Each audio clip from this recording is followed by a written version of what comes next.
नमस्कार, आस्वाद म्हणांच्यामध्ये सर्व खवय्यांचं पुन्हा एकदा मनपूर्वक स्वागत। चला मग आज बनवूयात मैदा फ्री आणि ओव्हन फ्री असा केक, जो की आपण बनवणार आहोत रव्यापासून। तर सुरुवात करूयात आपण। तर इथे मी 1 कप एवढा रवा घेतलेला आहे मिक्सरच्या भांड्यामध्ये आणि त्यामध्ये हा सगळा काही रवा आपण ग्राइंड करून घेणार आहे 1 मिनिटासाठी।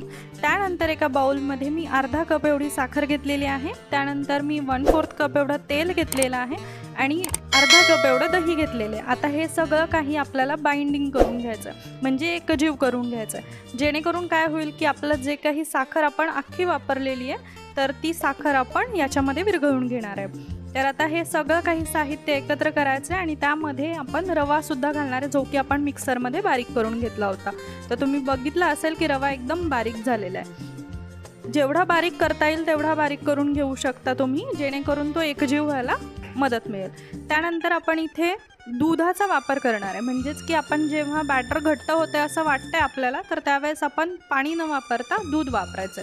तर ते तुम्ही रूम टेम्परेचरवरचं दूध वापरू शकता। त्यानंतर हे आपल्याला व्यवस्थित झाकून ठेवायचं आहे 15 ते 20 मिनिटं। जेवढं तुम्ही जास्त त्याला रेस्ट देणार तेवढं ते व्यवस्थित आपलं बॅटर जे आहे ते फुलून येणार। तुम्ही बघू शकता आता आपली जी कन्सिस्टन्सी एकदम घट्टसर झालेली आहे। तर आता त्यासाठी आपण परत एकदा त्याच्यामध्ये थोडंसं म्हणजे 2 ते 3 चमचे एवढं तुम्ही दूध ॲड करू शकता, किंवा तुमच्या थिकनेसनुसार। जसं की आपण मैद्याचा जेव्हा केक बनवतो तेव्हा जसं बॅटर असतं तशाच थिकनेसमध्ये आपल्याला हे हवं आहे। त्यानंतर विलायची पावडर टाकली आहे मी अर्धा छोटा चमचा।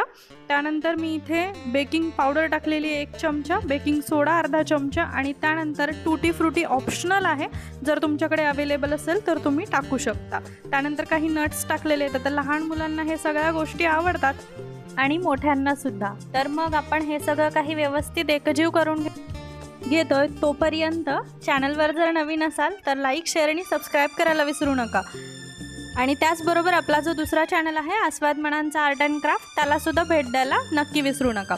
तर इथे आपला जो काही बॅटर आहे तर ते एकजीव करून झालं आहे। त्यानंतर ज्या काही टीनमध्ये तुम्हाला हे सेट करायचं आहे, केक बेक करायचा आहे, तर त्या टीनला आपण ग्रीस करून घेणार आहे। जर तुमच्याकडे बटर पेपर अवेलेबल असेल तर बटर पेपर नक्की लावा। माझ्याकडे अवेलेबल होता आणि तो मी आधीच त्याला सेट करून ठेवलेला होता आणि ही पूर्वतयारी तुम्हाला आधीच करून घ्यायची आहे।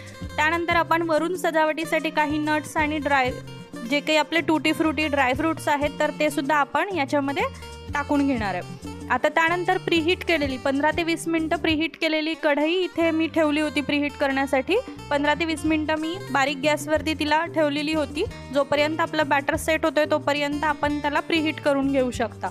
तर त्यानंतर आपण आपला टीन ठेवून घेणार आहे आणि टीन ठेवल्यानंतर आपण घट्टसर असं झाकण त्याच्यावरती व्यवस्थित, जे की उघडणार नाही असं झाकण आपण ठेवून घेणार आहे आणि 45 ते 50 मिनिटांनंतर लो फ्लेमवरती आपण हे झाकण काढणार आहे। म्हणजे लो फ्लेमवरती आपल्याला हा केक बेक करायचा आहे 45 ते 50 मिनिटं। जर तुम्ही ओव्हनला बेक करणार असाल तर प्री हिटेड ओव्हनला 180 डिग्री 40 मिनिटं 35 ते 40 मिनिटांसाठी तुम्ही केक बेक करू शकता। त्यानंतर आपण जो काही आपला केक आहे तो एकदम रूम टेम्परेचरवरती, गरम बाहेर काढल्यानंतर आपण रूम टेम्परेचरवरती येऊन देणार आहे, म्हणजेच की पूर्ण थंड झाल्यानंतरच तुम्ही तो टीनमधून बाहेर काढा आणि त्यानंतर सगळ्या साईड सोडवून घ्यायच्यात। आणि त्यानंतर आपला जो काही बटर पेपर आहे तो आपण बाजूला काढून घेणार आहे